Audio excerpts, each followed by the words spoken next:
যদি সম্পর্ক টিকিয়ে রাখতে চান, তাহলে একজন আগুন হলে আরেকজনকে পানি হতে হয়।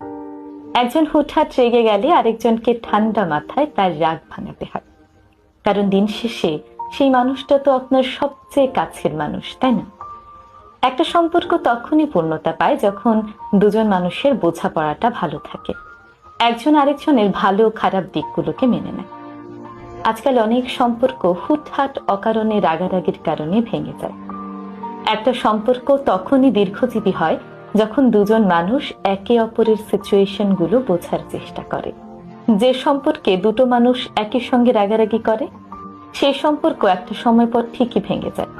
যার হাজার চাইলেও জোড়া লাগানো যায় না। তার মানে এই নয় একটি সম্পর্কে একজনই চুপ থাকবে, অপরজন সব সময় তার উপর রাগ ছাড়বে। সম্পর্ককে সুন্দর করার জন্য মাঝে মাঝে আপনার